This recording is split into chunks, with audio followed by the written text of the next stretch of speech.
21 doubts, 21,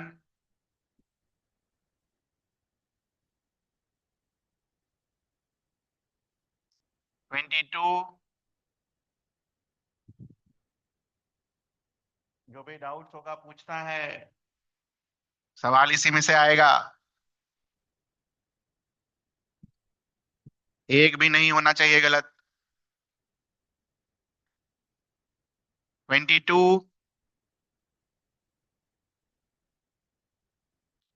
23,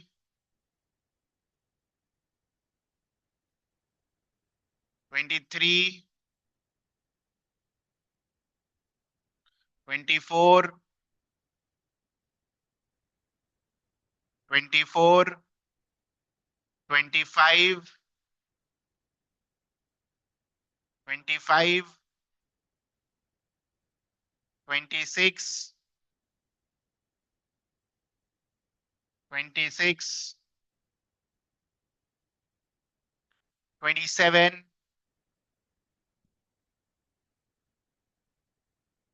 कौन सा बेटा? 25। Give a simple chemical test to distinguish between the following pairs of compounds: ethanol and propanol.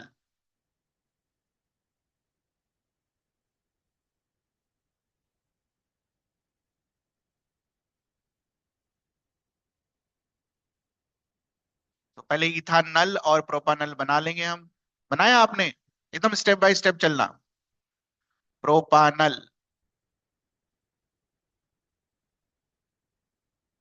बनाया आपने ये?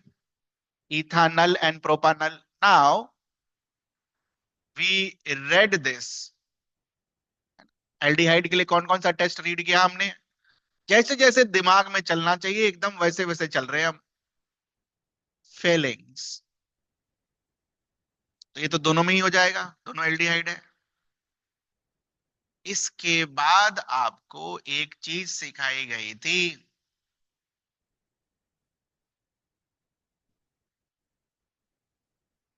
एकमात्र एल्डिहाइड जो आइडोफॉर्म टेस्ट दे देता है पॉजिटिव। याद आया? बोलो। तो दोनों को hypo iodide, sodium hypo iodide के साथ ट्रीट कर दीजिए। इसमें आपको येलो पीपीटी मिलेगा, दूसरे में नहीं।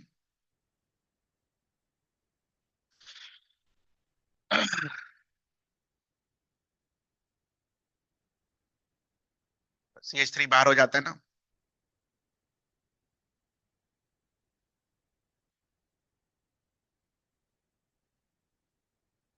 Very important question. 25 then star लगा लीजिएगा 25 के ऊपर। Very important question. 26, 26, 27, 27, 28,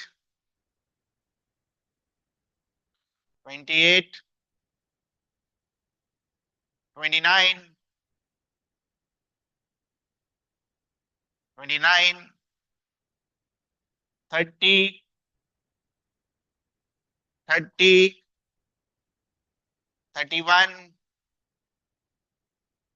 31, 32, 32, 33, 33, 34, 34, 35, 35, 36, 36, 37, 37, 37 and 38. So there is a compound with molecular formula this. Write it down.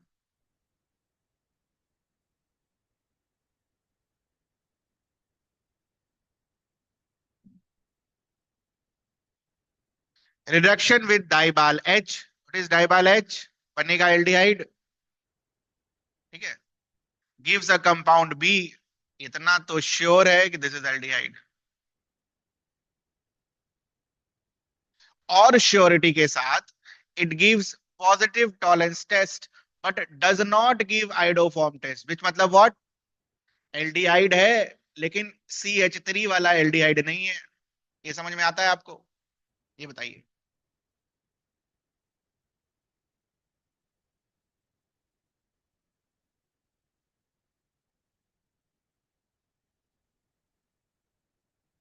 Clear है ये चीज? कंपाउंड बी, ये मतलब aldehyde can also be obtained when ethanol is treated with dilute NaOH. Ethanol is treated with dilute NaOH. तो ethanol, आ जाइए, आ जाइए, ethanol is being treated by dilute NaOH। तो ये समझ में आता है आपको? बोलिए ऑनलाइन बच्चे। ethanol is treated with dilute NaOH, कहां पढ़ा आपने ये?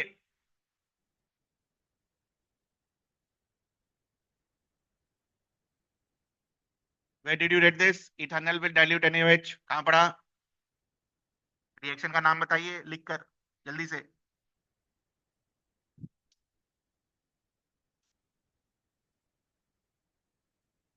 बस रिएक्शन का नाम बता दीजिए कहां पढ़ा, और मुझे कुछ नहीं चाहिए। Ethanol is treated with dilute NaOH।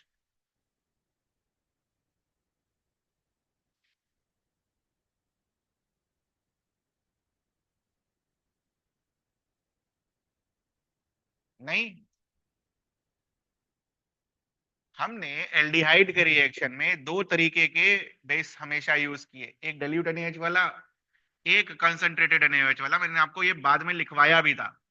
तो dilute NaOH वाला जो होता है ये क्या करता है? एल्डोल। आई होप आपने सही आंसर किया हो।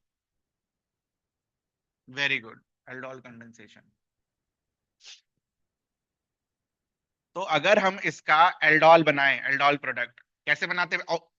एक ही है आपके पास, तो कौन सा एल्डोल होगा बेटा? Self aldol. तो अगर मुझे इसका सेल्फ एल्डोल कराना है तो व्हाट वाज द तरीका? ये जो बेस होगा OH माइनस, यहां से एक हाइड्रोजन ले जाएगा, और जो न्यूक्लियोफाइल बनेगा वो कैसा बनेगा? एल्डोल प्रोडक्ट्स बनाने मैंने आपको सिखाए थे।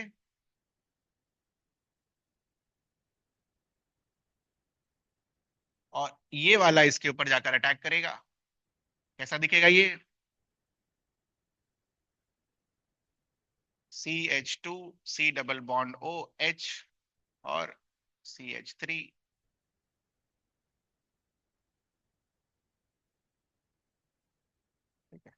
What happens after this? Aldol में, सेल्फ एल्डोल में, यहाँ का OH, यहाँ का हाइड्रोजन गायब होता है। आपको क्या मिलता है?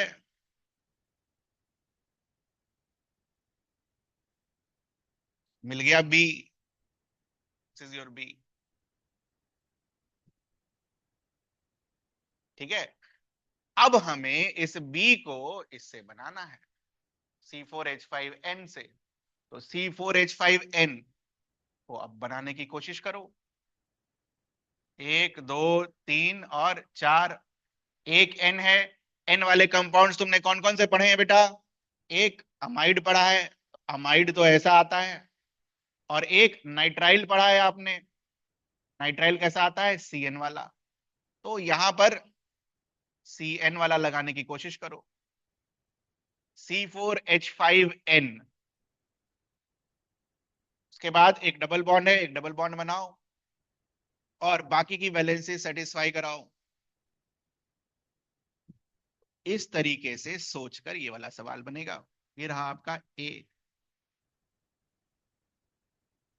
अब एक बार क्रॉस चेक कर लो, क्या A को डाइबाल H यूज करोगे तो व्हाट हैपेंस? हमने क्या पढ़ा था? ये नाइट्राइल हो, या एसिड क्लोराइड हो, या ईस्टर हो, है ना? डाइवाल एच अगर आप ऐड करते हो तो सबको वो क्या बना देता है, aldehyde, without affecting this double bond. समझ आई? वेरी इंपॉर्टेंट क्वेश्चन, स्टार लगा लीजिएगा ये भी। ये देखो 2025 का ही है।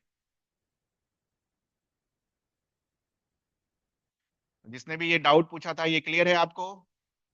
दोबारा बनाना, प्लीज डू इट अगेन। जो नहीं बन रहा है आपको दोबारा बनाने हैं। 38? अरे 38 तो बुक का सवाल है। 38 कैसे पूछ लिया? Aromatic compound A gives positive do for DNP. ठीक है, कौन देता है पॉजिटिव डू फॉर डीएनपी, पहले वो बताओ। ऐसे सोचना होता है जैसे मैं सोच के बता रहा हूं ना आपको, ऐसे ही सोचना है। आपने जो 2,4-DNP पढ़ा है, किसके लिए पढ़ा है?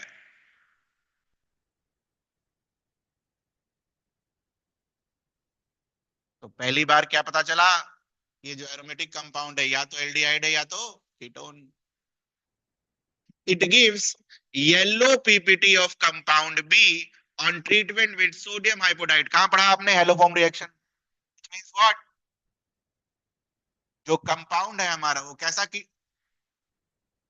एक मिथाइल ग्रुप होगा उसके पास, और चूंकि वो आपका इथानल नहीं है, कैसा कीटोन होगा?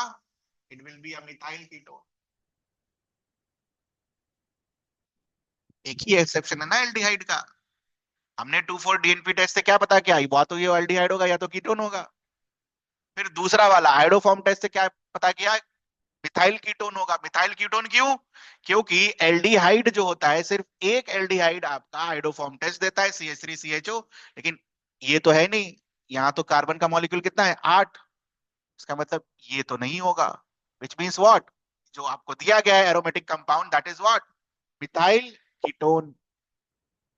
इसके आगे compound A does not react with Tollens और फेलिक्स, ये कंफर्म कर दिया कि एल्डिहाइड है ही नहीं, does not react with Tollens और फेलिक्स।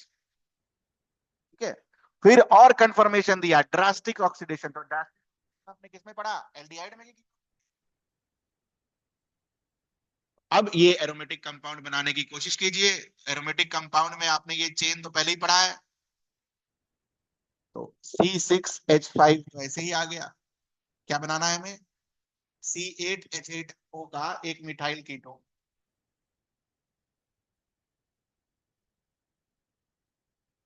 ठीक है, एक बार देखिए, C8H8O का methyl ketone with aromatic compound.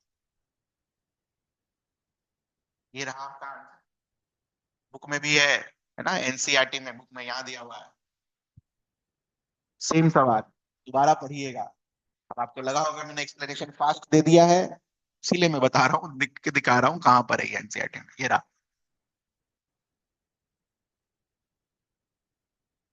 Very important question. Same है ना, सेम लाइन लिखी हुई है, थोड़ा सा एक्स्ट्रा उधर पूछ रखा है। 8.4 पर स्टार लगा लीजिएगा। ठीक है बच्चा, लास्ट टू क्वेश्चन 39 में कोई डाउट? 39,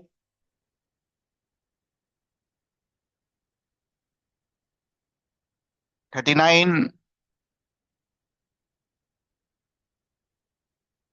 40,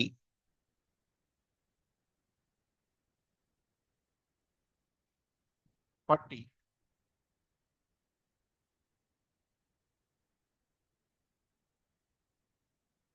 21 से 40 में कोई डाउट?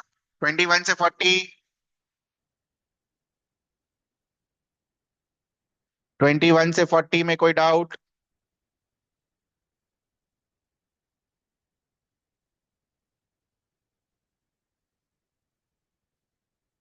नहीं?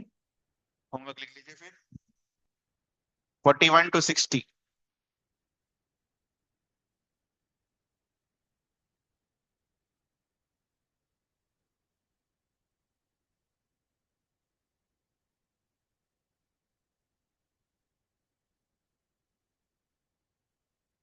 टोटल 119 सवाल हैं, इसी में से कुछ आएगा। आधा हो जाएगा हमारा कल तक। Homework is 41 to 60।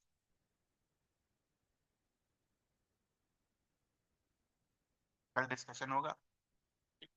वापस पूछ रहा हूँ, 21 से 40 में कुछ पूछना है आपको? 21 से 40।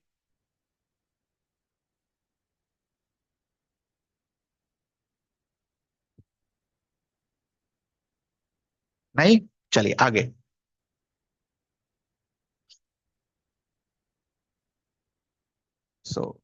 कहाँ थे हम?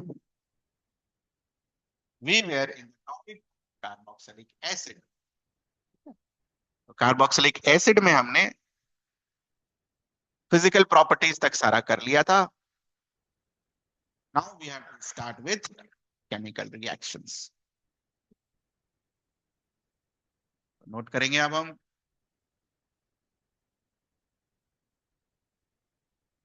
Chemical reaction carboxylic acid.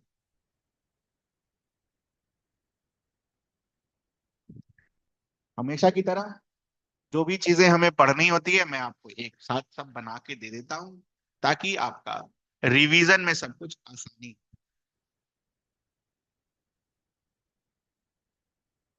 Chemical reactions of carboxylic acid में सबसे पहले हमें तीन रिएक्शंस पढ़ने, तीनों के जो प्रोडक्ट्स आएंगे that will be different.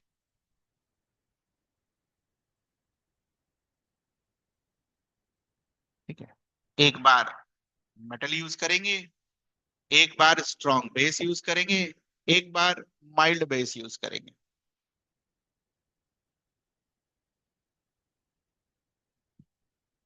Second चीज जो आपको chemical reactions of carboxylic acids में पढ़ना है, वो है कंपैरिजन ऑफ एसिडिक स्ट्रेंथ।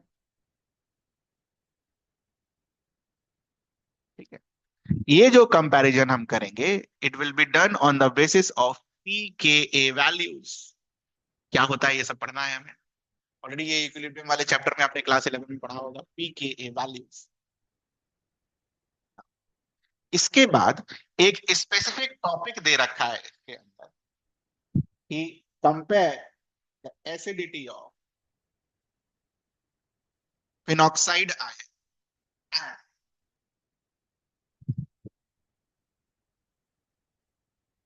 इनका एसिडिक स्ट्रेंथ कंपेयर करना है रीजन के साथ।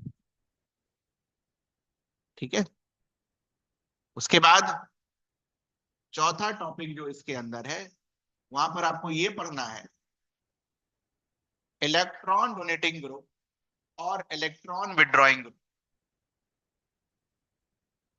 How they affect acidic strength.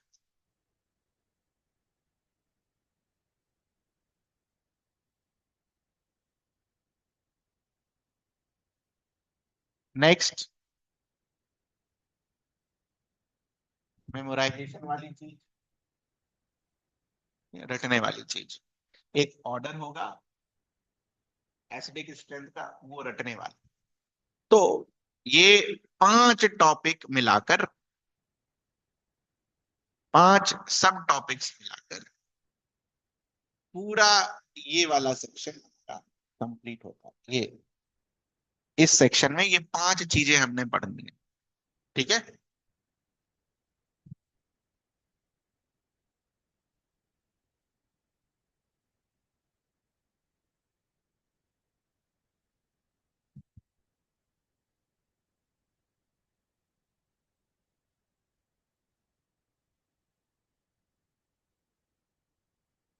Acidic, acidity से रिलेटेड केमिकल रिएक्शंस और भी होंगे बेटा, है ना। केमिकल रिएक्शंस कार्बोक्सिलिक एसिड्स के और भी होंगे, बट पहला वाला जो केमिकल रिएक्शंस है हमारा, वो किससे रिलेटेड है? एसिडिक स्ट्रेंथ से रिलेटेड। ठीक है, ऐसे चार पांच केमिकल रिएक्शंस हैं जिनकी सब कैटेगरी है। एसिडिक स्ट्रेंथ के अंदर हमें पांच पॉइंट्स पढ़ने हैं। ऐसा नहीं पूरा केमिकल रिएक्शन के अंदर हमें ये पांच पढ़ना, सिर्फ एसिडिक स्ट्रेंथ के अंदर हमें ये पांच चीजें पढ़नी है। तो let's start with the first one.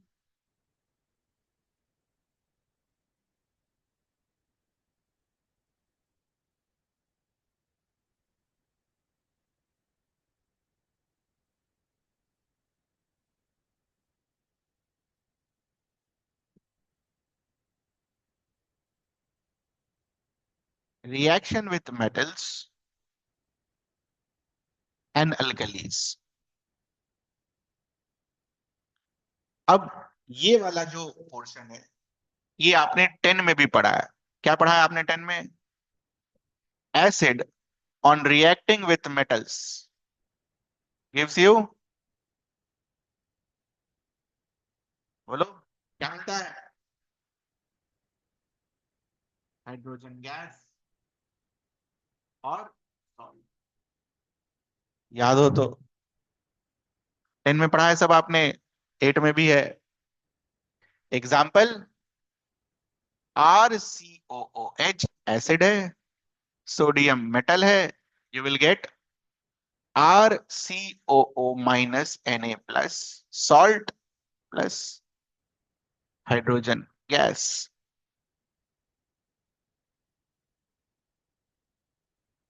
तीनों रिएक्शन आपने पढ़े हैं 10 में, तीनों के तीनों।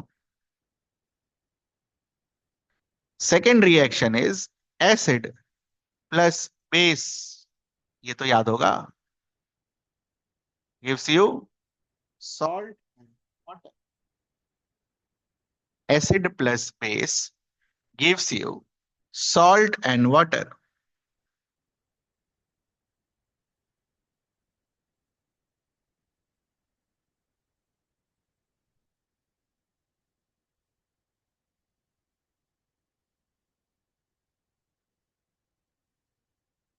And third,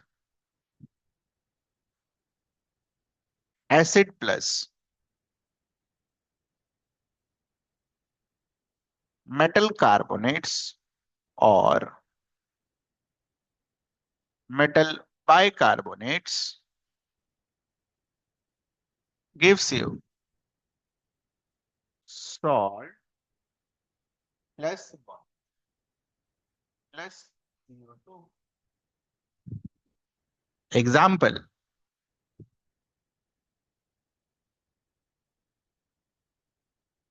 बुक वाला देख लेते हैं कौन सा यूज किया, मेटल बाइकार्बोनेट यूज किया है। NaHCO3 will give you Rc plus water।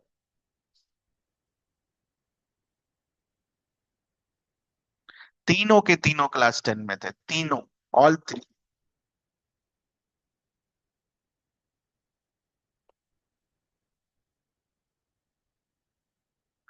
2 minute इसको शांत दिमाग से देखिए, ठीक है, और थोड़ा सा याद करने का कोशिश करिए।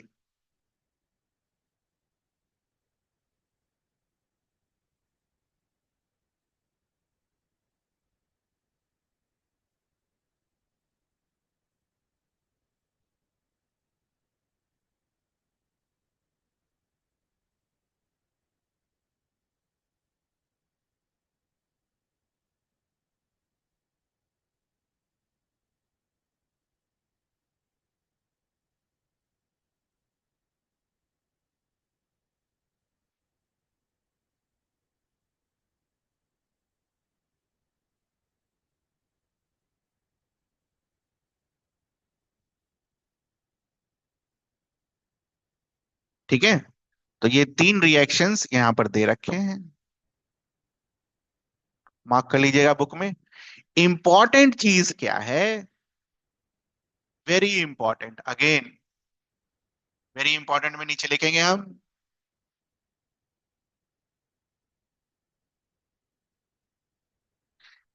these three reactions are used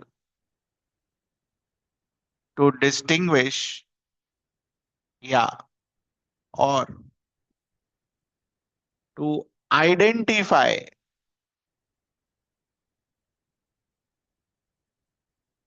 presence of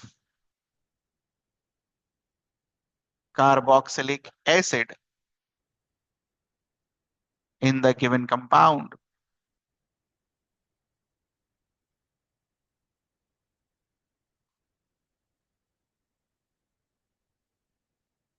These three reactions. तो अभी तक अगर आप देखो, इसको लिखना नहीं है, यहां तक हमने क्या सीख लिया है? अगर मुझे ये पहचानना हो कि एल्डिहाइड या कीटोन हो, या, और का मतलब या, कौन सा टेस्ट यूज करते हैं हम? 2,4 डीएनपी टेस्ट।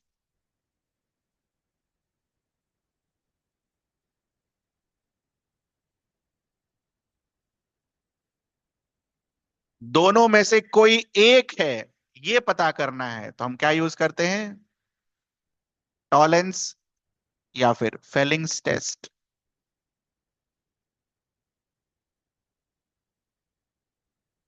मिथाइल कीटोन के लिए, या फिर सिर्फ और सिर्फ ये वाले एल्डिहाइड के लिए, या फिर ये वाले अल्कोहल के लिए, क्या यूज करते हैं हम? Iodoform test, haloform. इस सीक्वेंस में एक और ऐड हो गया, वो क्या? कार्बोक्सिलिक एसिड को टेस्ट करने के लिए हम क्या यूज करेंगे? या तो ये, या तो ये, या तो ये। ठीक है, तो ये चारों के चारों इंपॉर्टेंट हैं, वेरी इंपॉर्टेंट। कि भाई पता कैसे करोगे कि एल्डिहाइड है, कीटोन है, मिथाइल कीटोन है, कार्बोक्सिलिक एसिड है, क्या है? तो this is the third test, मतलब ये फोर्थ टेस्ट है आपको, जो आपको याद रखना है कि कार्बोक्सिलिक एसिड कैसे पहचानते हैं। ठीक है, मेटल डालकर, या उसका बेस डालकर, या फिर मेटल हाइड्रोजन कार्बोनेट से रिएक्ट कराकर। This is the way in which we can identify carboxylic acid. That's it. इसमें कुछ पूछना है आपको?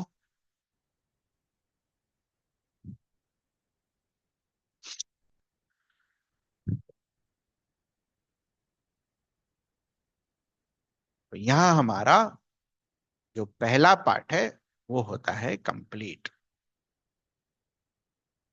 थ्री रिएक्शंस और इसका यूज। यूज क्या है? Identification of carboxylic acid.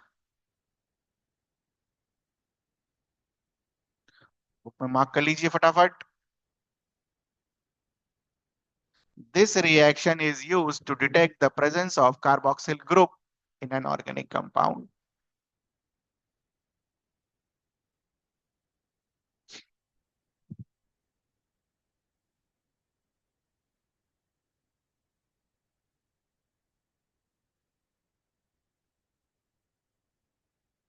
हो गया मार्क? नेक्स्ट। ठीक है, इस चीज के अंदर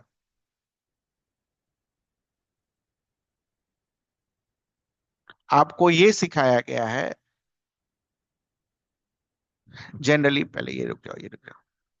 जनरली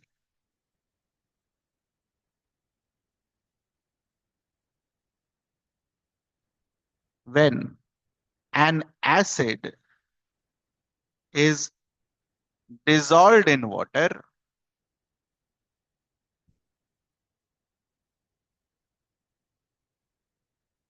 what we get? बताओ। मान लो H2SO4 को पानी में डाल दे, क्या मिलेगा? आयंस। ठीक है, खासकर आपने अगर 10 में अच्छे से सीखा होगा या 11 में भी अच्छे से सीखा होगा, ये H+ और ये वाटर मिलकर आपको हाइड्रोनियम आयन देता है।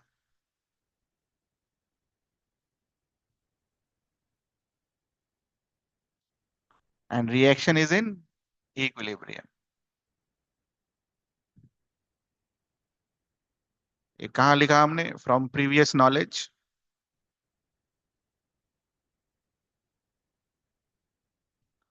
तो कल को मान लो H2SO4 था, H प्लस और S सल्फेट मिला, तो H2SO4 के जगह अगर ये एसिड हो जाए और उसको आपने पानी में डाल दिया, क्या मिलेगा?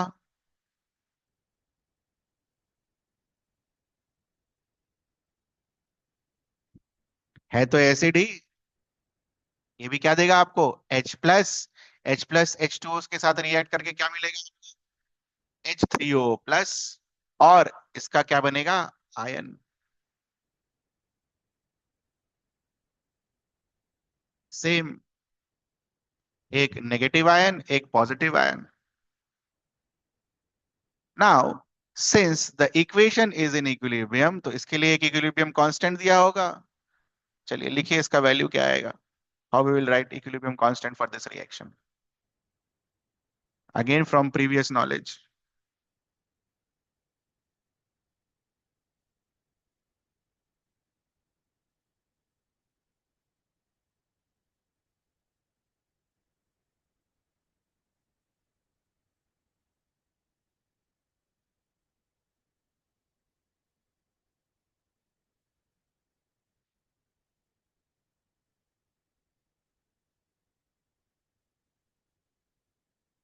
इक्विलिब्रियम कांस्टेंट का वैल्यू लिखना है, क्या आएगा?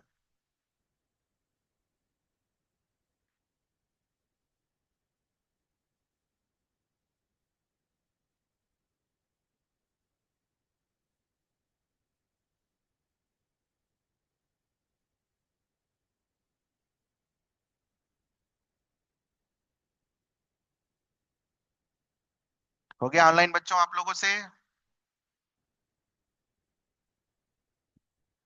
How do we write equilibrium constant? कैसे लिखते हैं? प्रोडक्ट को ऊपर और रिएक्टेंट को नीचे। Concentration of product divided by concentration of reactant. ये आया आपका?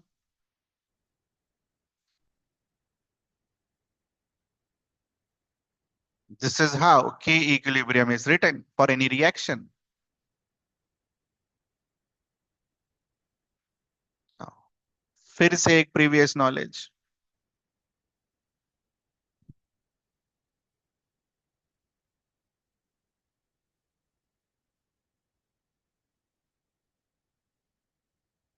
How is Ka written? What is Ka?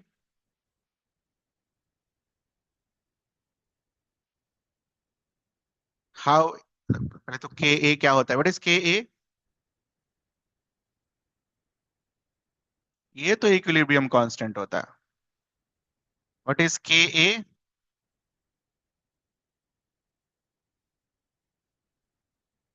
अरे पढ़ा होगा भाई, कैसे नहीं पढ़ा होगा? Ka, Kb, Kw, सब पढ़ा है।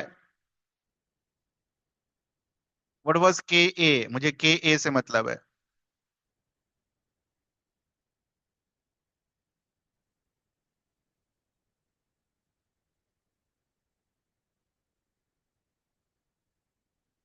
Ka was dissociation constant of acid. And how do we write Ka?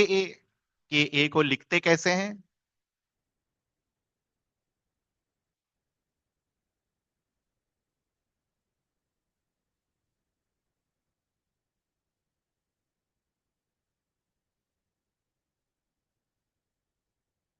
So can you tell me what is the relation between K equilibrium and Ka for this reaction? What is the relation between Ka and K equilibrium for this reaction?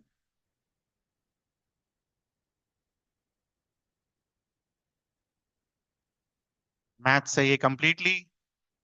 H2O को अगर इधर ले जाओ, RHS क्या होगा बेटा? H3O plus. RCO minus और RCOH same है यहां पर।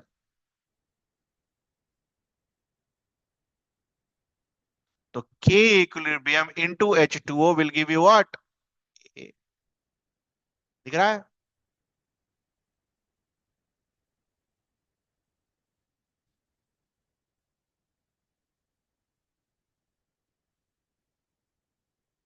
पूरा एक बार देख लो, कुछ पूछना हो तो बताओ।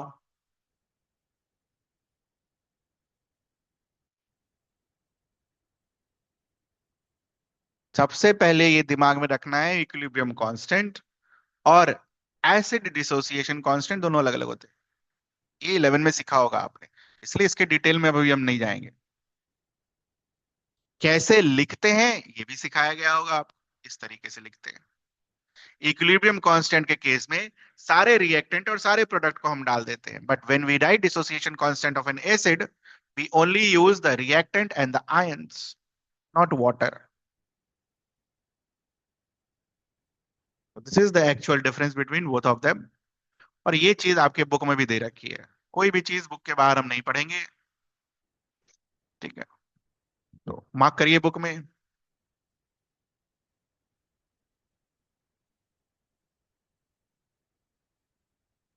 के इक्विलिब्रियम का मतलब मार्क करिए और के ए का मतलब मार्क करिए।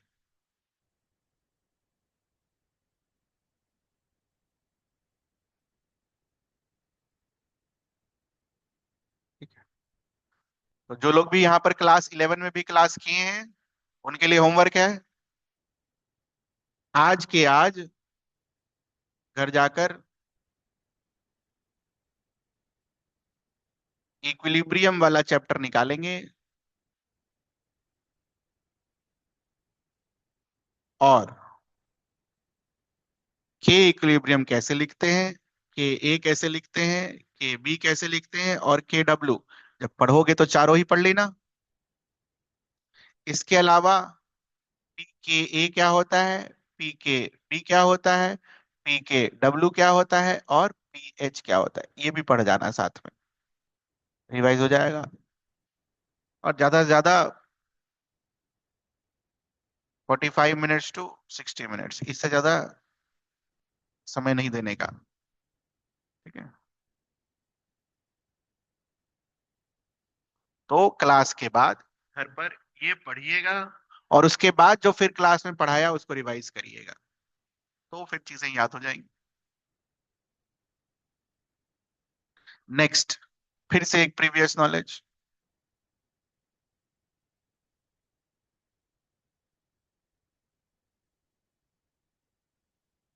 अब भाई क्या है previous knowledge? pKa, what is pKa? Minus of log Ka is called pKa.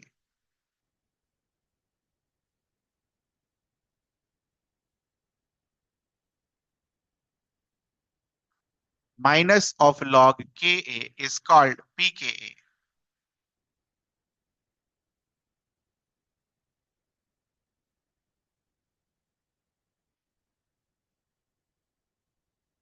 Book में मार्क करिए।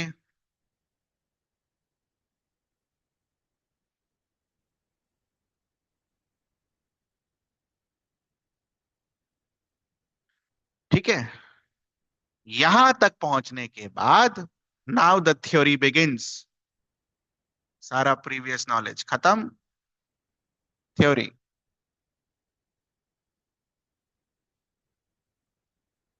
Smaller the pKa value,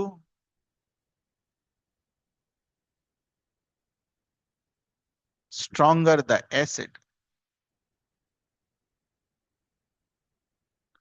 pKa values जिसका जितना कम होगा उतना स्ट्रोंगर होगा acid.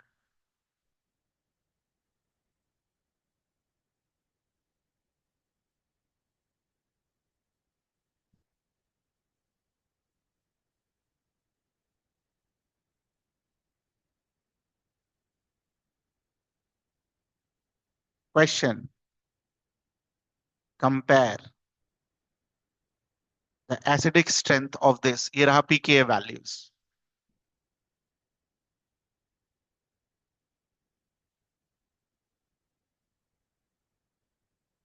Compare the acidic strength.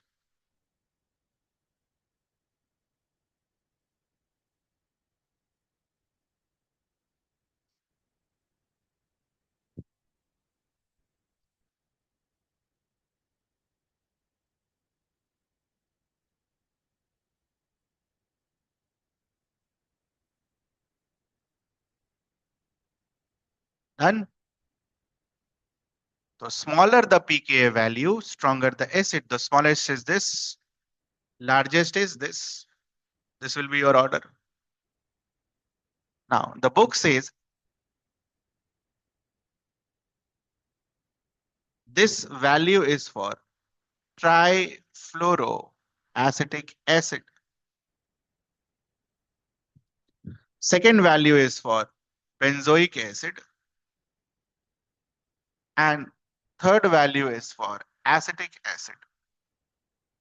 तो आपको आज के बाद वैल्यूज याद नहीं रखने, ये याद रखना है.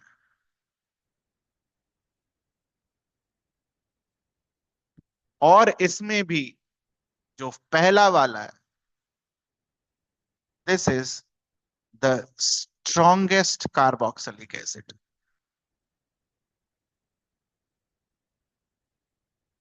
This is the strongest carboxylic acid, trifluoroacetic acid.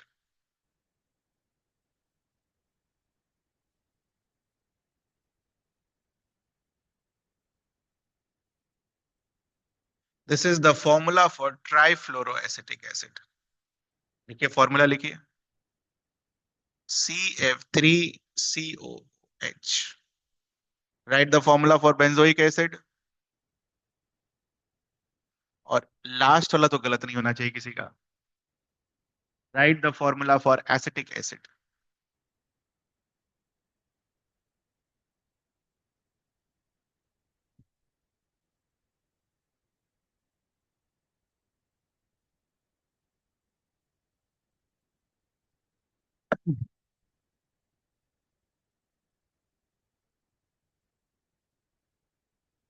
Now the question arises, reason. Why such so? क्यों ऐसा? तो इसका आंसर इसमें छुपा है.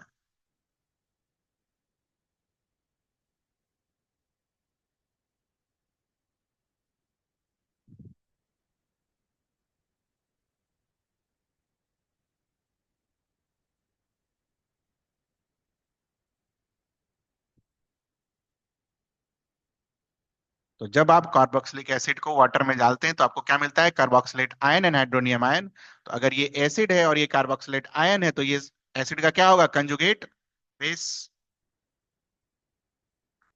अगर ये बेस स्ट्रांग हुआ, कॉन्जुगेट बेस बहुत अच्छा हुआ, स्टेबल हुआ, what does that mean? Acid will get easily converted into carboxylate ion. If this is stable, acid will get easily converted to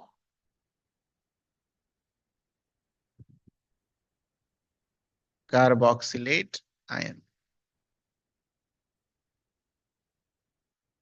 Easily stable कैसे बना सकते हैं?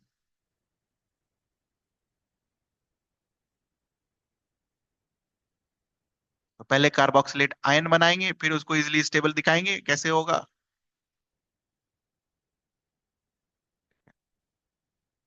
देखेंगे ध्यान से. अभी कोई ग्रुप नहीं लगा रहे हम इसके ऊपर, बस ऐसा लगा के छोड़ दे रहे हैं. नाउ नॉर्मली कार्बोक्सिलेट आयन जो आपने बनाया है,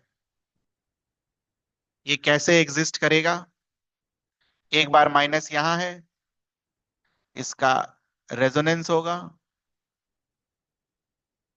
what will be the second resonating structure? ये समझ में आता है आपको?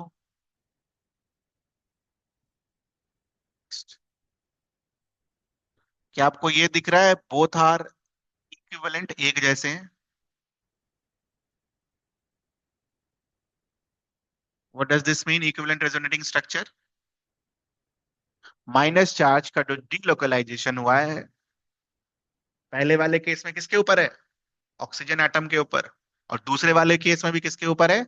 ऑक्सीजन एटम के ऊपर। तो two equivalent resonating structure. And second,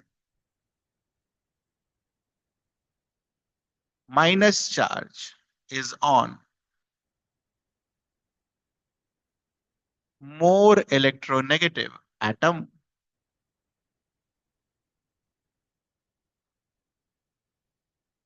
carbon और ऑक्सीजन में से मोर इलेक्ट्रोनेगेटिव कौन है? Oxygen. Electronegativity of oxygen is more than electronegativity of carbon. ये आपने पढ़ा होगा। So this makes this carboxylate ion stable, पहले से ही स्टेबल है।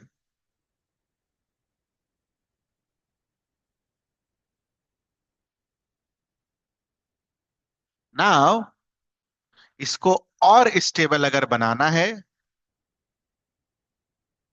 तो यहां पर एक इलेक्ट्रॉन विड्रॉइंग ग्रुप अगर हम लगा दें तो व्हाट विल हैपन? जो इलेक्ट्रॉन सिर्फ ऑक्सीजन के ऊपर डीलोकलाइज्ड है अब इसके ऊपर भी डीलोकलाइजेशन होने लगेगा। It will make the ion more stable.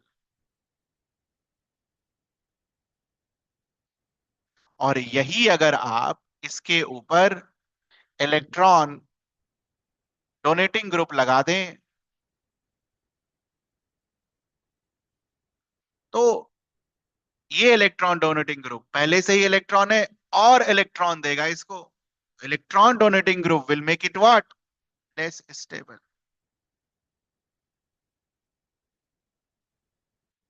Therefore, from this discussion, we conclude that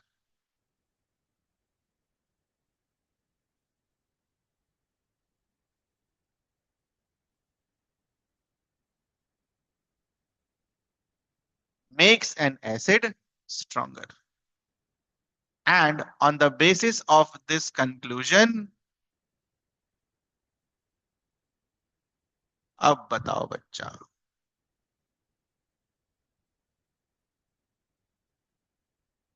which will be more stronger?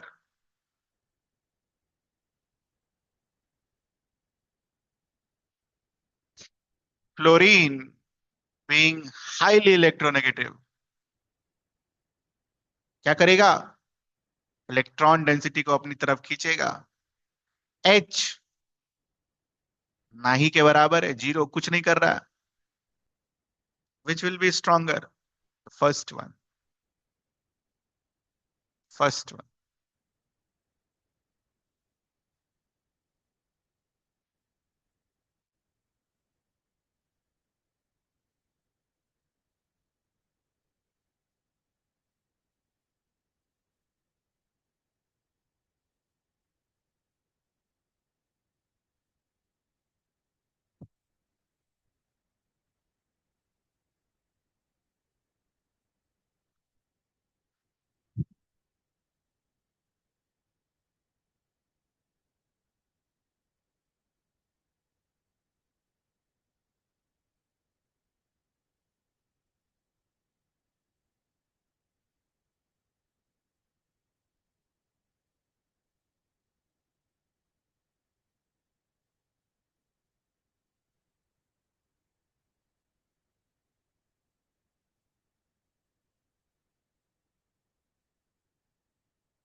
करिए इसको।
आपका हो गया ऑनलाइन बच्चों?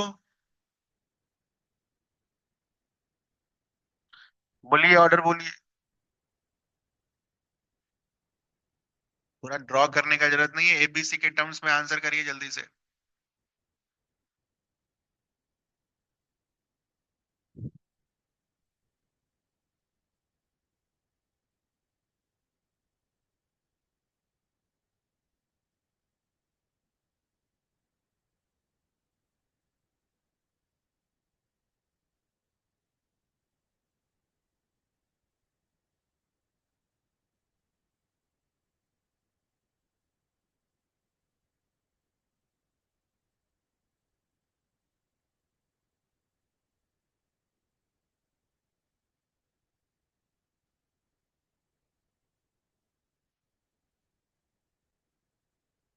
So this is an electron donating group.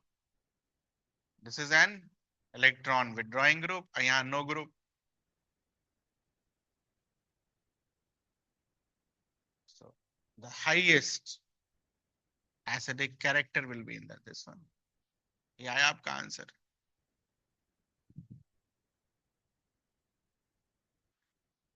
Homework लिखिए। इलेक्ट्रॉन डोनेटिंग ग्रुप और electron withdrawing group, class 11 में introduction to organic chemistry में आपको ये पढ़ाया गया है, पढ़ लीजिएगा।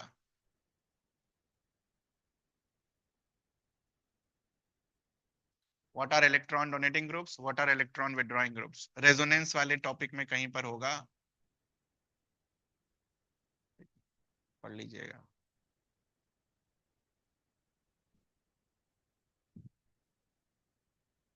ये सवाल कहाँ लिखा हुआ है, ये रहा अपने बुक में।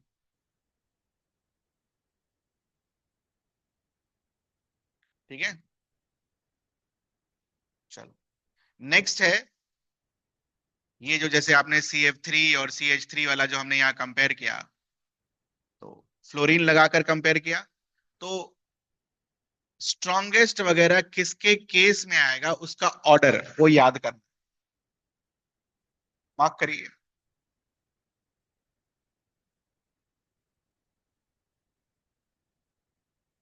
Memorise the order.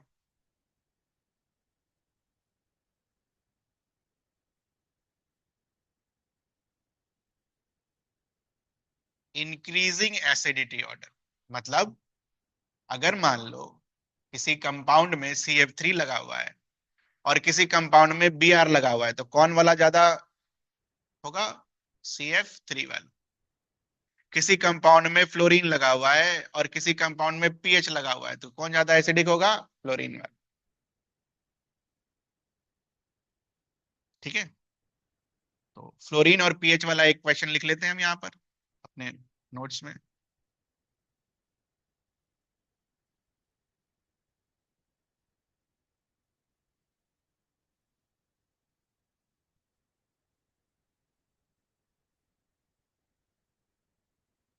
So memorise the order from book,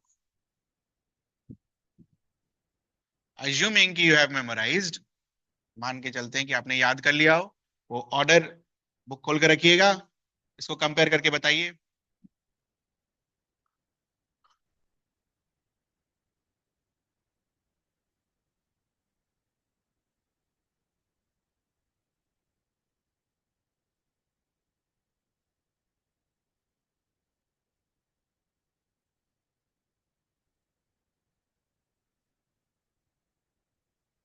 बोलिए, कंपेयर करिए और क्वेश्चन बताइए।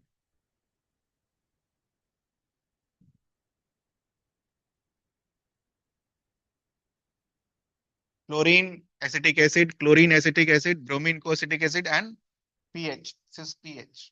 पीएच मतलब बेंजीन वाला पीएच। करिए, ये रहा आपकी आंख के सामने ऑर्डर।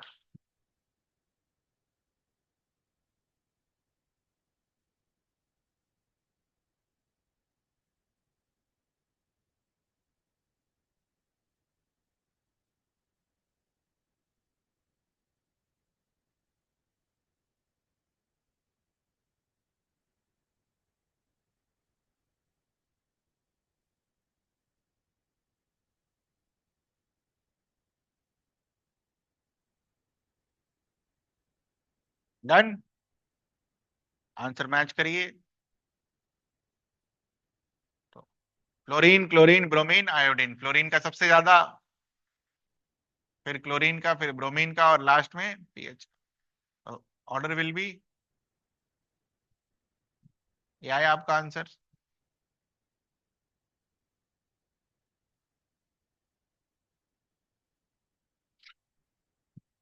अपने टॉपिक का क्या क्या खत्म हो गया?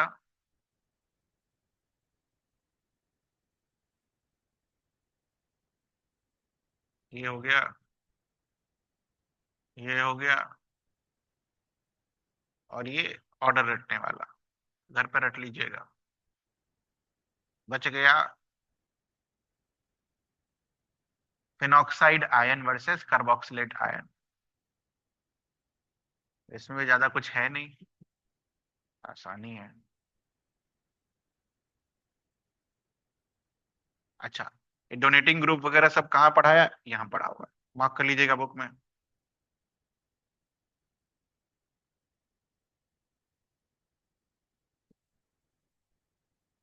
मार्क कर लीजिएगा। इंडक्टिव इफेक्ट, रेजोनेंस इफेक्ट सब पढ़ाया हुआ है। हाइपर कंजुगेशन 11th में। ऑर्डर कहाँ लिखा हुआ है? यहाँ लिखा हुआ है। ठीक है, कैसे अफेक्ट होता है ये लिखा हुआ है, ये अभी आपको नहीं पढ़ाया मैंने, लास्ट।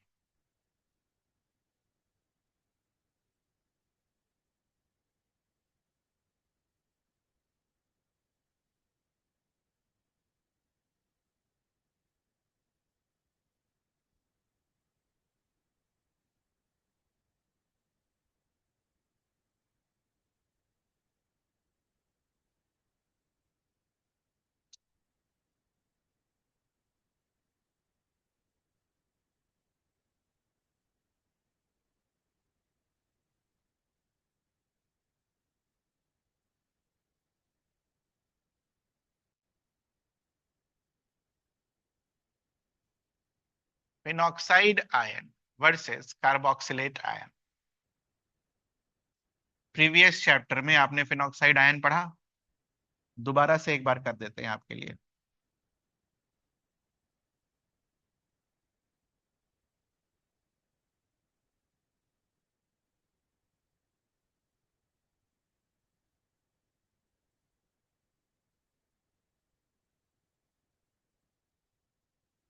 इसका जब आपने पिछले सेक्शंस में अल्कोहल वाले चैप्टर में जब रेजोनेटिंग स्ट्रक्चर्स बनाया था,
ये थे इसके रेजोनेटिंग स्ट्रक्चर्स।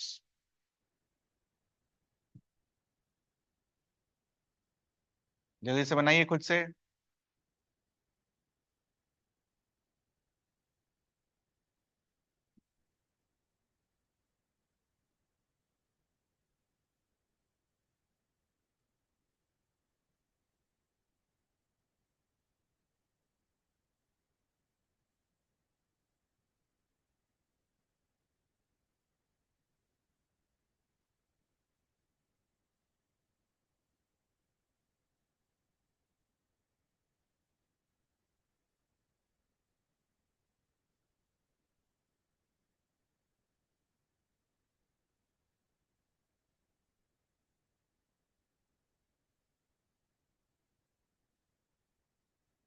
ये तो अभी जस्ट बनाया।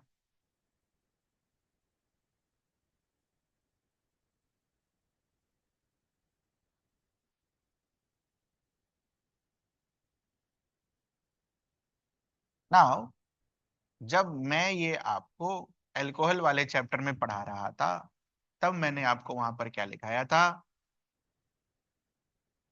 इसकी और इसकी, है ना, रेजोनेंस एनर्जी में कंट्रीब्यूशन इन स्पान स्ट्रक्चर का आएगा। तो इनका और इनका कंट्रीब्यूशन ज्यादा आएगा, it is more stable. If this is 1, this is 2, this is 3, this is 4 and this is 5, तो 1 की स्टेबिलिटी 5 के बराबर है और इट इज मोर स्टेबल। उसके बाद नेक्स्ट स्टेबल वाज 2 एंड 4, और उसके बाद next stable was third. Why third? Third का रीजन, थर्ड लीस्ट स्टेबल कौन क्यों है? Because the minus charge is very much away from electronegative atom called oxygen.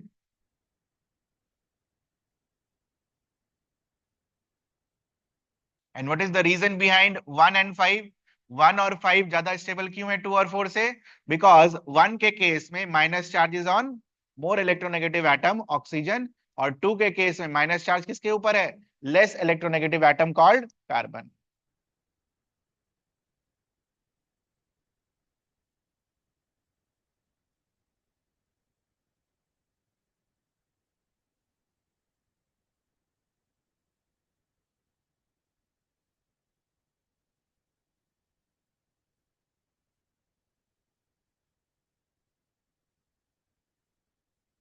Minus on more electronegative and minus on less electronegative. Now, if you see this, we have 5 resonating structures of different energies. Why we can say that these are of different energies? Because stability ही अलग अलग है। 1 और 5 की stability ज्यादा है तो इनका contribution ज्यादा होगा, 3 का स्टेबिलिटी कम है तो इसका कंट्रीब्यूशन कम होगा। बट यहां पहले वाला रेजोनेटिंग स्ट्रक्चर माइनस कहाँ है? ओ के ऊपर। माइनस कहाँ है? ओ के ऊपर। This is what? Two resonating structures of equivalent energy.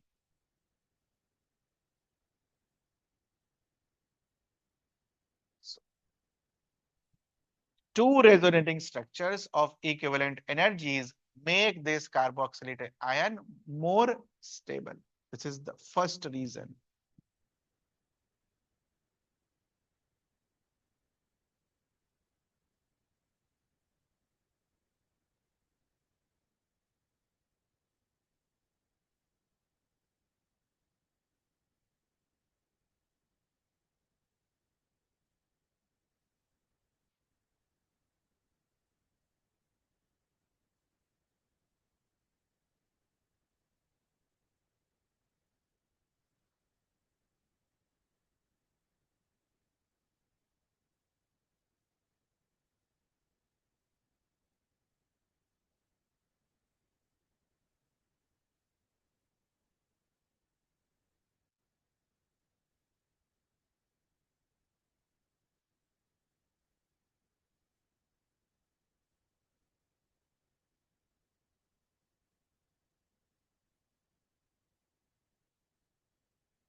इसमें कुछ पूछना है आपको? सेकेंड रीजन, यहां पर माइनस चार्ज कौन कौन से एटम के ऊपर है? कभी ऑक्सीजन के ऊपर है, कभी कार्बन के ऊपर है। यहां पर माइनस चार्ज हमेशा किसके ऊपर है? ऑक्सीजन के ऊपर।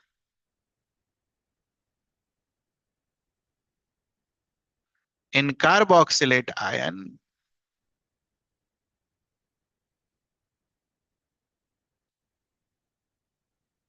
delocalization of electron cloud is always at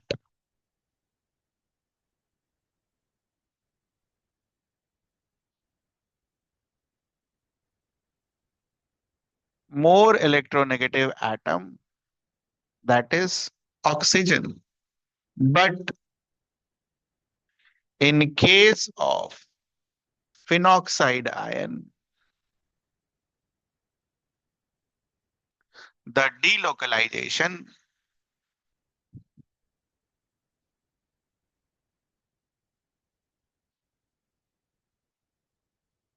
is on oxygen and carbon atom.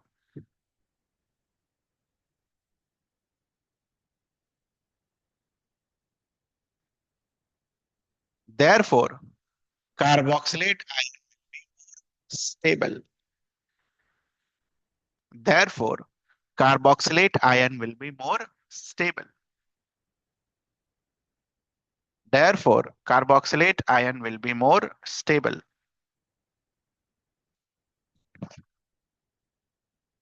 So, phenoxide ion और carboxylate ion में अगर मुझे एसिड का कंपेयर करना हो, कौन ज्यादा एसिडिक होगा?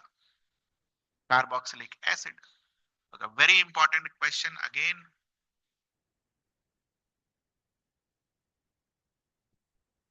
मार्क करिएगा. Why carboxylic acids are more acidic than phenols?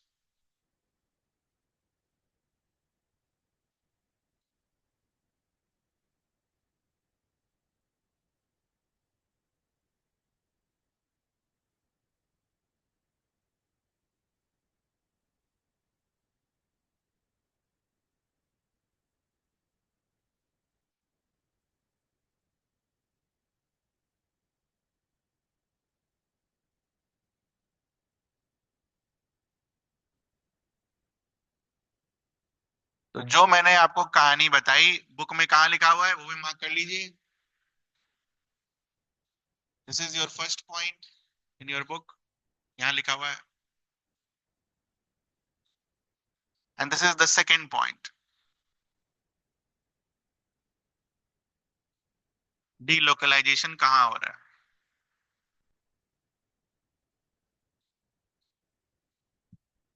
तो फिनॉक्साइड आयन में सारे रेजोनेंस स्ट्रक्चर सेम एनर्जी के नहीं होते हैं. क्या लिखता है उसको? Non equivalent resonance structures. Point number 1 and point number 2 लिख लेंगे हम.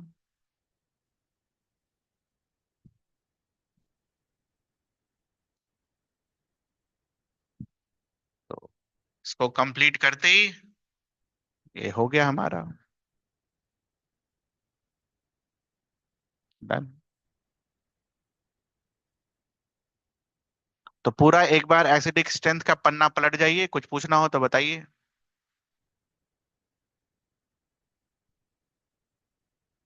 5 मिनट का टाइम है आपके पास. 10:40 to 10:45. कुछ भी पूछना हो तो बताइए.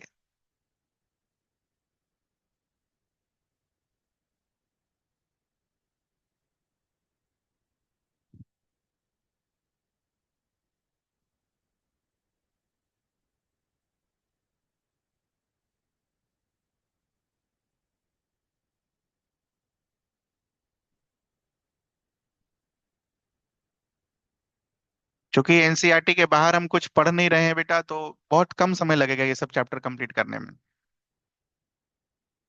तो मैंने पहले ही बोल दिया है कि मैं नहीं पढ़ा रहा हूँ.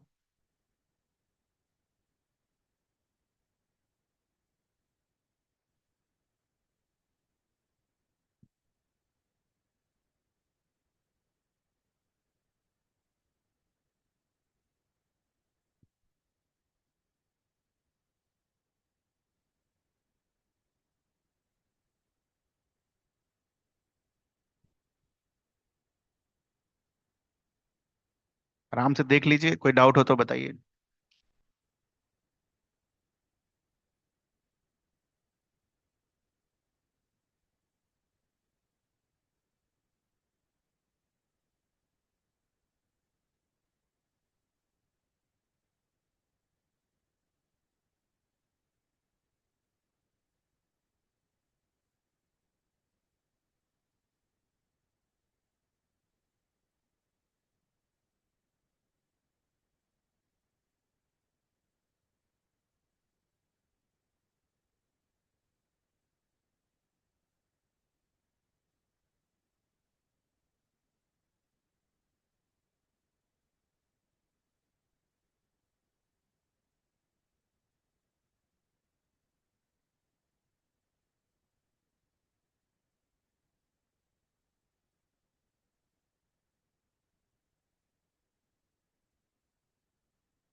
एसिड में कुछ पूछना आपको?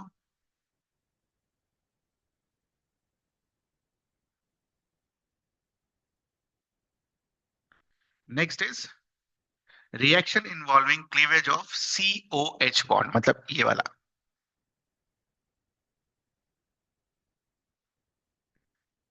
तो चूंकि सीआरटी है, मैकेनिज्म अब हम नहीं पढ़ रहे हैं, डिटेल में उतना नहीं कर रहे हैं, तो डायरेक्ट ये सारी चीजें आपको याद रखनी होगी कि अगर इथेनॉइक एसिड को अगर आप मिनरल एसिड और H2SO4 के प्रेजेंस में हीट करते हो या P2O5 के प्रेजेंस में हीट करते हो, you get what? Ethanoic anhydride. कैसे बनाएंगे प्रोडक्ट, वो देख लीजिए। Short trick.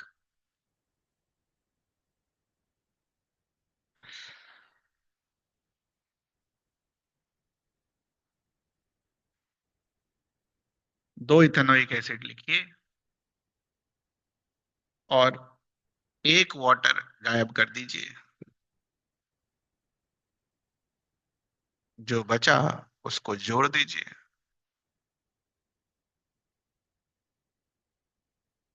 तो this will be called ethanoic anhydride.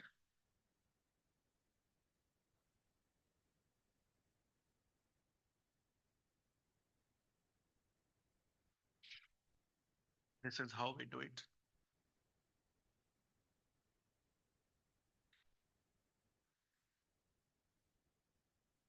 बस रिएजेंट का नाम याद रखिएगा।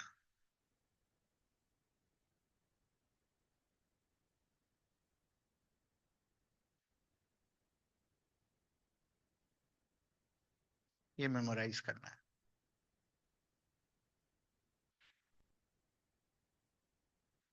तो पहले मैं आपको मैकेनिज्म वगैरह पढ़ा रहा था हर रिएक्शन का, थोड़ा टाइम लग रहा था, ठीक है, आपके दिमाग में ज्यादा जा नहीं रहा था। मैंने सब कुछ छोड़कर जितना आपके दिमाग में जाएगा वो करना शुरू कर दिया आपके लिए ईस्टर के बाद से, है ना, सॉरी ईथर के बाद से। एल्डिहाइड कीटोन्स सिर्फ एनसीईआरटी किया है।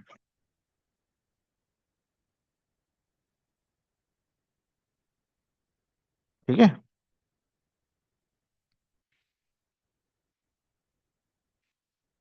तो this is how we prepare ethanoic anhydride. ठीक है, रिएजेंट्स याद करने हैं। Very important reaction, esterification. So it is done with an acid and with a alcohol. ठीक है, and it is done in the presence of mineral acid H2SO4 और HCl as a catalyst. Easter का mechanism है तो हम Easter का mechanism करेंगे। तो, तो मैकेनिज्म लिखिए। ये जो H प्लस है ये ऑक्सीजन पर जाकर ऐड होता है, तो इस प्रोसेस को हम क्या बुलाते हैं? प्रोटोनेशन। तो अगर H प्लस यहां पर जाकर ऐड हो गया तो क्या मिलेगा आपको? RC double bond OH, O के ऊपर प्लस चार्ज और एक OH, ऐसा। ठीक है। नाउ O के ऊपर पॉजिटिव चार्ज नहीं रह सकता है तो ये यहां से उठेगा। तो ये वाला बॉन्ड अगर इधर उठा तो यहां माइनस और यहां क्या आएगा? प्लस। इस प्लस पर अब कौन अटैक करेगा? इसका इलेक्ट्रॉन क्लाउड। ठीक है। तो अगर ये इलेक्ट्रॉन क्लाउड इसके ऊपर अटैक किया तो क्या बनेगा? COH, OH और ये O, H और R डैश। बनाइए इसको यहां तक।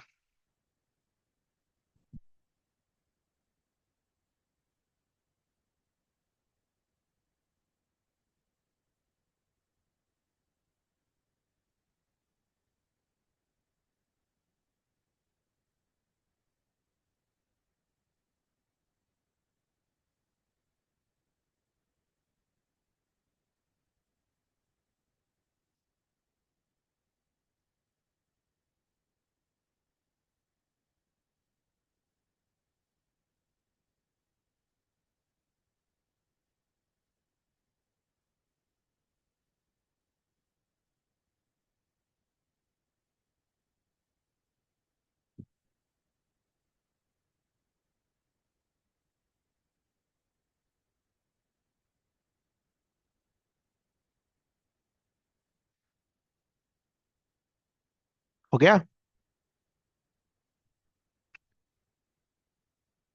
Now next step is an interesting step. What happens in that, ये जो ओ एच का, अब ओ पर तो प्लस रहेगा नहीं काफी देर तक, तो ये जो एच है, it is taken by this. तो जब एच मॉलिक्यूल खुद बाहर से नहीं, है ना, अंदर ही मॉलिक्यूल में ट्रांसफर होता है एच प्लस, तो इसको बुलाते हैं intra molecular proton transfer. Intra molecular proton transfer. तो इसके बाद अगले स्टेप में क्या होता है कि एच इधर ट्रांसफर होता है, तो क्या दिखेगा आपको? आर ओ एच, यहां पर ओ आर डैश, और जो नया बना उसको अलग कलर के पेन से ओ एच एच, और ये plus, intra molecular proton transfer. Now, we know that from the knowledge of class 11, yeah, with the knowledge of alcohol, H2O plus is a living group. It's a good living group. So what happens? ये जो OH है, इसका electron फिर इधर आएगा और इस पर बनेगा प्लस चार्ज, और ये जाएगा बाहर. ठीक है, तो क्या दिखेगा आपको? देखेंगे ध्यान से. जो चेंज हुआ है उसको अलग कलर के पेन से हम बना देंगे.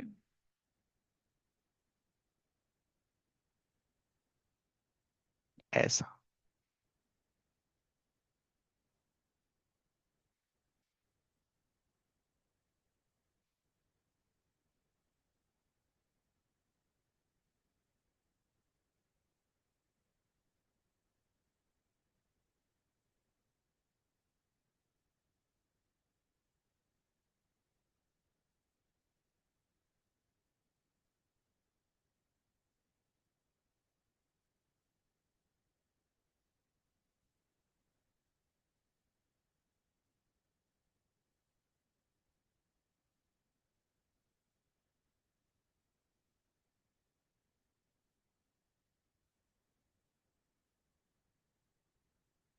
डन. ना, again we know that O plus ज्यादा देर तक पॉजिटिव चार्ज नहीं रहेगा. What will happen? ठीक है, R C O R dash, यहां से H प्लस हटेगा, और क्या रह जाएगा आपके पास?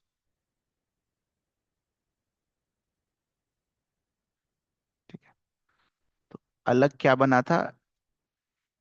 बाकी सब सेम.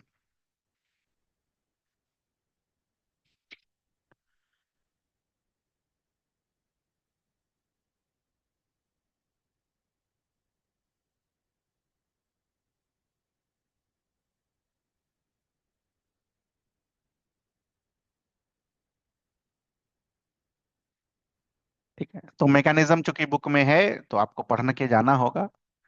इसको बेसिकली आप क्या बुलाते हो? इस मैकेनिज्म का नाम क्या है?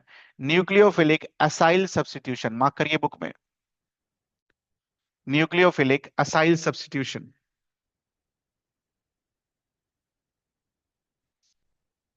Nucleophilic acyl substitution.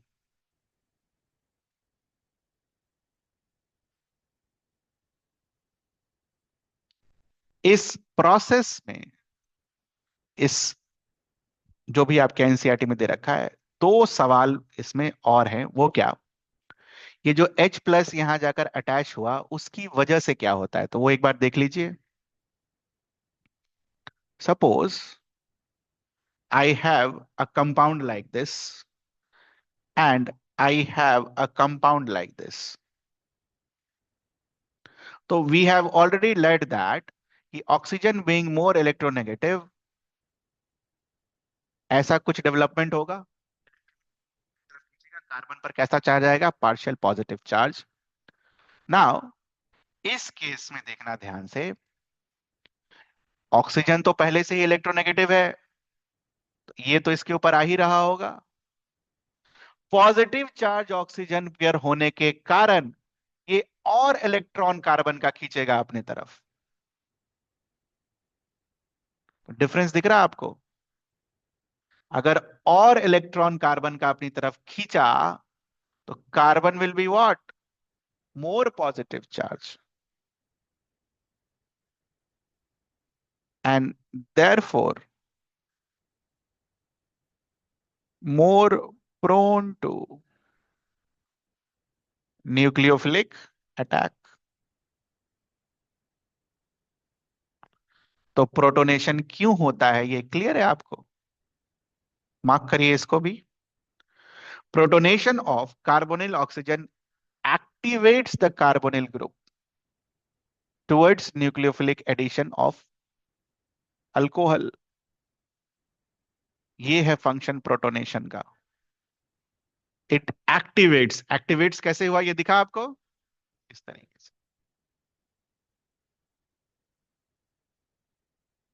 सो प्रोटोनेशन activates,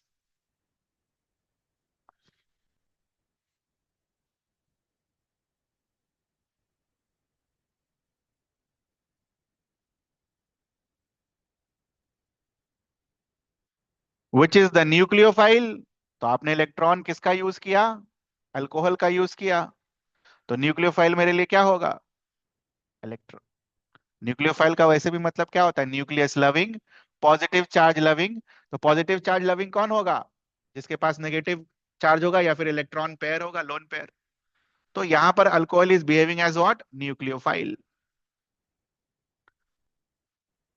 दूसरा क्वेश्चन इस मैकेनिज्म से क्या है कि ये इंट्रामोलिकुलर प्रोटॉन ट्रांसफर क्यों हुआ? Why intramolecular proton transfer? Intramolecular proton exchange क्यों हुआ? IMPE। व्हाई? तो यहां पर देखो, ये आपको अल्कोहल में क्लास 11 में या फिर अल्कोहल के चैप्टर में मैंने आपको सिखाया था। OH और दोनों में लिविंग ग्रुप अच्छा कौन सा है? ये वाला। तो इंट्रामोलिकुलर प्रोटॉन एक्सचेंज से बेसिकली आप OH को क्या बना रहे हो? A good leaving group. So this is the reason behind intramolecular proton exchange क्यों होता है? Why? It converts OH into a good leaving group. कहां लिखा हुआ है? यहां लिखा हुआ है। It converts the hydroxyl group into a good living group.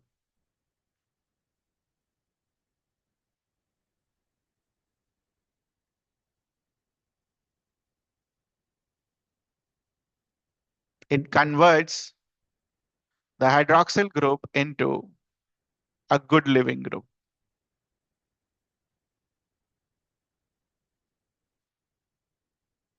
तो दो चीजें जो अभी आपने मैकेनिज्म के अंदर, ये मैकेनिज्म तो पढ़ना है, बढ़िया से मेमोराइज करके जाइएगा, इट्स वेरी इंपॉर्टेंट। हो सकता है लिखने आ जाए। ईस्टर का मैकेनिज्म।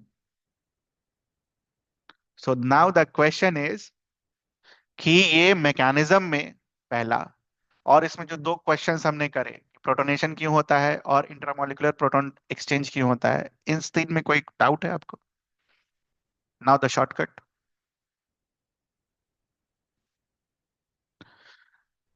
मैकेनिज्म इसका भी पढ़ते, अगर हम पूरा डिटेल में कर रहे होते तो वो तो हटा दिया है, तो वो अब रहने देंगे। अब चूंकि स्टेरिफिकेशन में दे रखा था तो हमने इसका मैकेनिज्म पढ़ा।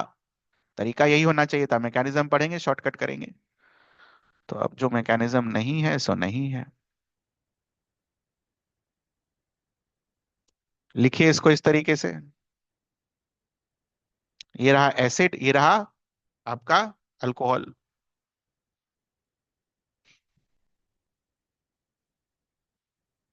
तो अगर आप मैकेनिज्म को ध्यान से देखे होंगे तो क्या जाकर जुड़ा था? ओ और आर किसका? अल्कोहल का। दिखा आपको? ओ और आर किसका जाकर जुड़ा? ये कहां से आया था? अल्कोहल से। तो इसका मतलब जब हम वाटर का मॉलिक्यूल इससे हटाएंगे तो ये वाला वाटर का मॉलिक्यूल हटाएंगे। ना कि जो गलती करते हैं बच्चे, वो भी देख लीजिए क्या गलती करेंगे। उनको बस इतना याद रहता है कि वाटर का मॉलिक्यूल हटाना। अरे भाई, कौन सा वाटर का मॉलिक्यूल हटाना है? ये गलत है। ठीक है, तो गलत वाला पहले बना लीजिए और फिर सही वाला बनाइए।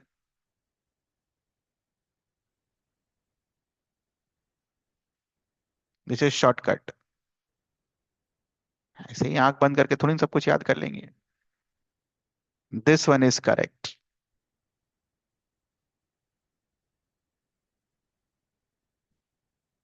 वाटर हटा दीजिए, जो बच गया उसको जोड़ दीजिए।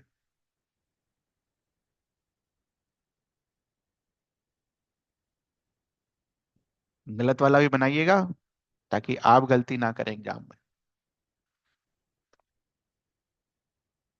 तो वाटर में, ठीक है, एक एच अल्कोहल से निकालना है और एक ओ एच कहां से निकालना है, RCOOH से। ठीक है, तो ये कैसे पता चला कि कौन सा वाटर निकलेगा, यहां से, मैकेनिज्म से। मैकेनिज्म अगर नहीं पता होता तो ये हम नहीं कर पाते। ठीक है, तो this is all about esterification. बाकी ये जो दो रिएक्शंस हैं, हाँ, ठीक है, इसमें से एक आज करेंगे, बाकी कल करेंगे। Reaction with PCl5, PCl3 and SOCl2। ठीक है, क्या है reaction, shortcut, no mechanism in this. ठीक है, तो बेसिकली इसको हटाना है और इसका एक क्लोरीन उठाकर यहां जोड़ देना है। This is your answer. ठीक है, दिस इज योर शॉर्टकट। कुछ पूछना आपको इसमें? तो PCl5 हो, PCl3 हो, SOCl2 हो, क्या करना है, एक क्लोरीन यहां से उठाना है, उसको वहां जाकर जोड़ देना है।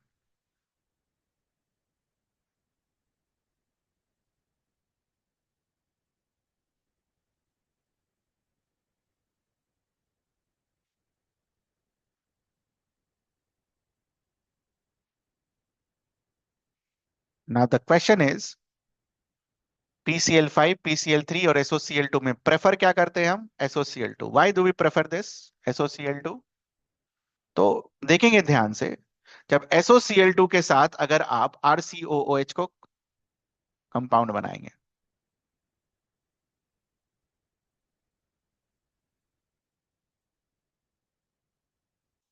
तो हमने क्या सीखा, एक Cl हटेगा, एक Cl यहां जाकर जुड़ जाएगा, है ना।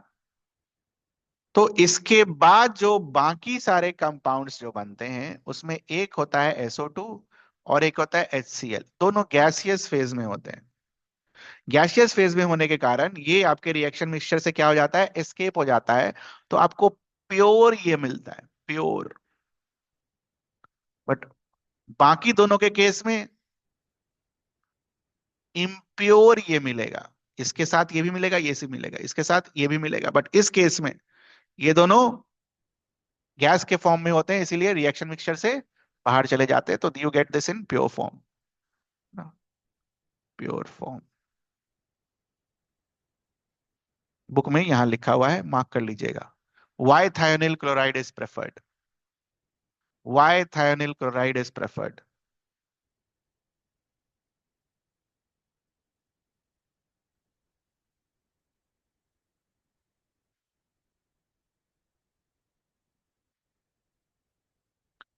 Y thionyl chloride is preferred.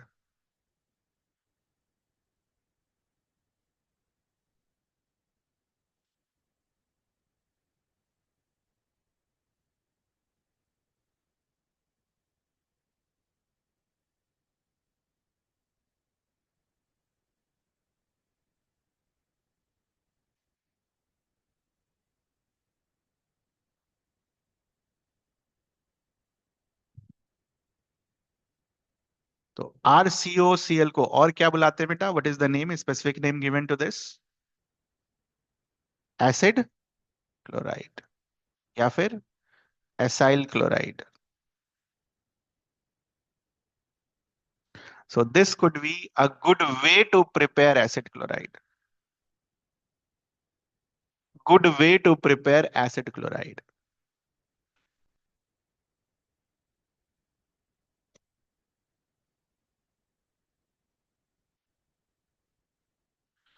A good way to prepare acid chloride.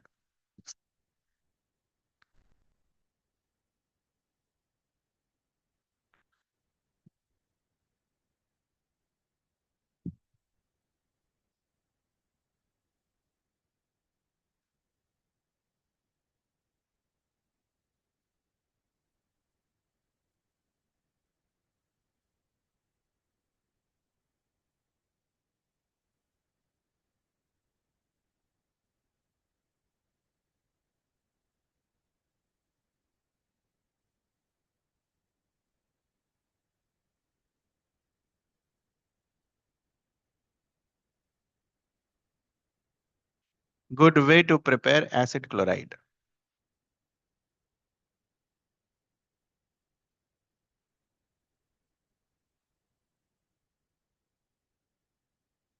ठीक है। अब क्वेश्चन कैसे पूछे जा सकते हैं, टफ वाले। हालांकि कम चांस है, नीट जेई में ज्यादा चांस है।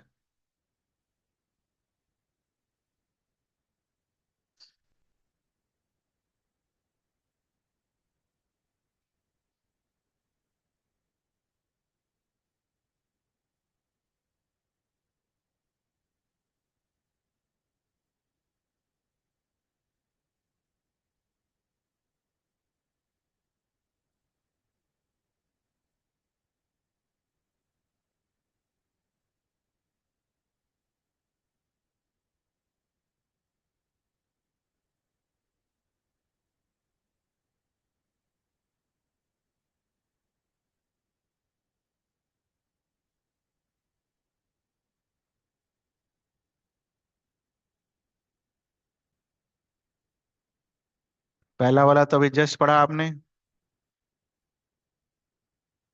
बाकी पुराने जगहों पर पढ़ा। RCOOCl, एसिड क्लोराइड से डाइबाल एच डाला गया है एसिड क्लोराइड में। तो this was you studied in preparation of aldehydes.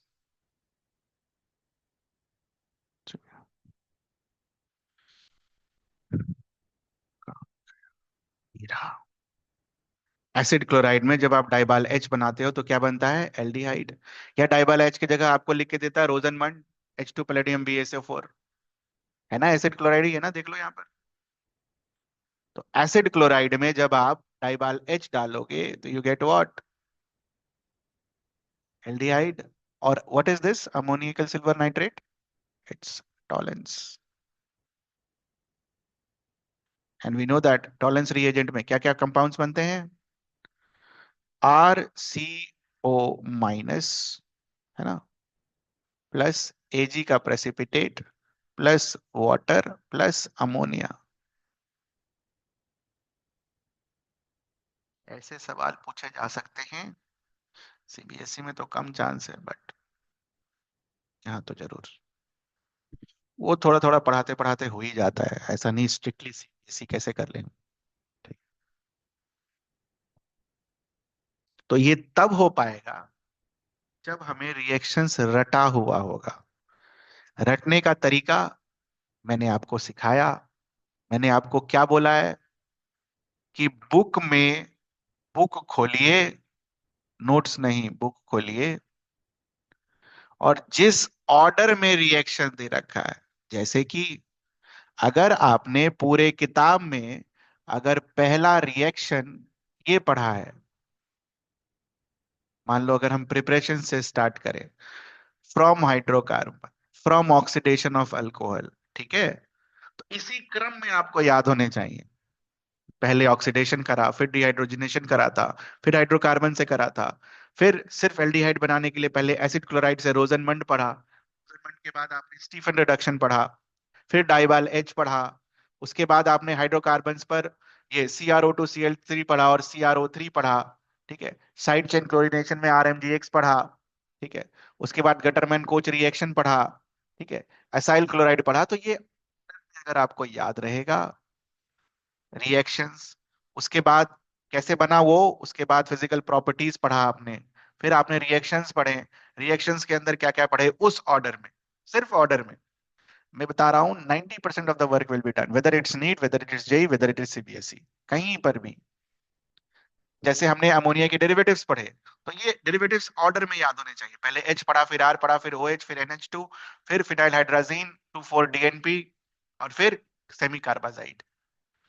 तो इस तरीके से अगर आप करोगे तो आपके लिए अच्छा होगा। हाँ, समय लगेगा, इसमें कोई डाउट नहीं है, बट करना भी क्या है, आपको खाना तो बनाता नहीं घर पर, पढ़ाई करना है 24 घंटा। तो इस तरीके से अगर आप करोगे तो होगा, नहीं तो इट विल वेरी टफ, कभी नहीं होगा, वो भी मैं बता दे रहा हूँ। ठीक है, तो ऑनलाइन बच्चे आपको कोई डाउट है बताइए, कुछ पूछना आपको यहाँ तक? बाकी एक जो बच गया वो कल करेंगे, तो ये कल खत्म हो जाएगा चैप्टर, कल ये चैप्टर खत्म हो जाएगा। कुछ पूछना आपको?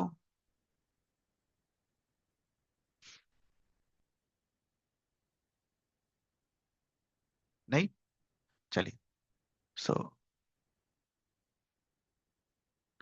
रे ऑप्टिक्स पढ़ाने के लिए तो आज भी नहीं बचा टाइम।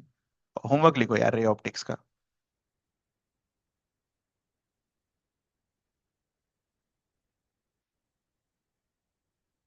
होमवर्क तो जिन्होंने क्लास नहीं देखे हैं, क्लास 1 एंड क्लास 2 देखना है,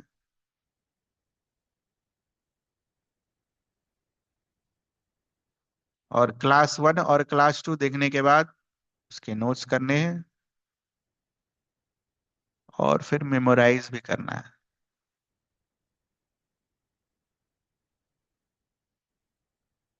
जिन्होंने कर लिया है उनको प्रीवियस ईयर क्वेश्चंस का, आपके पास ऑलरेडी मैंने दे रखा है ना प्रीवियस ईयर क्वेश्चन, है ना? प्रीवियस ईयर क्वेश्चन में कितने सवाल हैं इसमें? 108 हैं टोटल। तो जैसे हम एक दिन में सारा नहीं करते हैं, उधर उधर भी 20 करते हैं, तो इधर हम 15 करेंगे, 1 to 15। तो 1 to 15, 1 to 15। लेकिन वही चीज है, पढ़ने के बाद ही हो पाएगा ये। वो भी कब? ये पढ़ने के बाद हो जाएगा जब आप 5-6 क्लासेस देख लेंगे, तब ये बनना शुरू होगा। तो जिन्होंने देख रखा है, जिन्होंने कर रखा है, उसके लिए तो डायरेक्ट यही होमवर्क है। और जिन्होंने नहीं करा है, आप तो पहले 4-5 क्लास देख जाइए। आप प्रीवियस ईयर क्वेश्चन की जगह एक क्लास और देख जाइएगा। तो जब तक आप ये नहीं देखेंगे, आपसे प्रीवियस ईयर क्वेश्चन नहीं बनेगा। तो फालतू प्रीवियस ईयर क्वेश्चन खोल के बैठने का तो कोई फायदा नहीं है। तो आपके लिए ये होमवर्क है, ठीक है? और ये दिखाना है आपको, ये दिखाना है आपको, चाहे आप जैसे दिखाएं। ठीक है, एकदम स्कूल की तरह चलेगा सिस्टम, जैसे होता था 9-10 में, 8 और 9 में, एकदम बिल्कुल वैसे ही। तो रे ऑप्टिक्स पढ़ाने का समय है नहीं अभी फिलहाल, फिर कल देखेंगे, कल समय मिल जाएगा मेरे हिसाब से। ठीक है, ऑनलाइन आपको कुछ अच्छा, एक चीज तो रह ही गया ऑनलाइन वाले आपके लिए, या सभी के लिए, रे ऑप्टिक्स का एक और होमवर्क, डेरिवेशन। ठीक है, कौन सा डेरिवेशन करना है आपको? Focal length is equals to R/2, और दूसरा डेरिवेशन मिरर के लिए 1/V + 1/U is equals to 1/F। ठीक है, नाउ ध्यान ये रखना है, ये जब डेरिवेशन करोगे तो 3 केसेस के लिए डेरिवेशन करना है, और क्लास में मैंने आपको पढ़ाया है वो 3 केसेस कौन से हैं। ठीक है, दोबारा से देख लीजिए। एक डेरिवेशन नॉर्मल इस फिगर के साथ करना है, सेम डेरिवेशन ये वाले फिगर के साथ करना है, और सेम डेरिवेशन इस फिगर के साथ करना है। ये सारी चीज मैंने आपको क्लास में कराई थी जब मैंने पढ़ा रहा था आपको तो। और मान के चलिए हर दूसरे साल, तीसरे साल ये डेरिवेशन आता है, और कोई जरूरी नहीं है कि हमेशा पहला वाला आए। ठीक है, हो सकता है आपको डेरिवेशन इसके लिए आ जाए। तो आपको क्वेश्चन कैसे लिखेगा वो देख लीजिए। लिखेगा, derive mirror formula for concave mirror, बाहर ही sir, derive mirror formula for image formation by a concave mirror. ठीक है। अगर सेम डेरिवेशन आपको दूसरे वाले से पूछेगा तो बोलेगा derive mirror formula for image formation by a concave mirror with object between pole and focus. तो इसका मतलब इससे डिराइव करना है मिरर फॉर्मूला। ये नहीं कि ये रट के चले गए और सब जगह वही लगा रहे हैं। सवाल ढंग से देख, इसलिए जीरो आता है फिजिक्स में।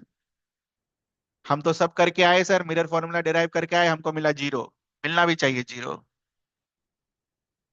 सिमिलरली अगर क्वेश्चन ये पूछा derive the mirror formula of image formation by a convex mirror, तो ये डायग्राम बनाकर आपको मिरर फॉर्मूला डिराइव करना है। और मैंने तीनों करके आपको दिया हुआ है, ऑल थ्री। तो ये जब मैंने यहां पर लिखा है फॉर ऑल थ्री केसेस, तो समझ में आ गया कौन कौन सा केस करना है। एक ही फॉर्मूला तीन बार डिराइव करना है और ये डेरिवेशन करना है। टोटल चार डेरिवेशन है आपके होमवर्क के लिए। मान के चलो अगर ये आया तो ये 3 नंबर का आएगा, और अगर ये आया तो ये 2 नंबर का आएगा। और ये हर ऑल्टरनेट ईयर आता ही है।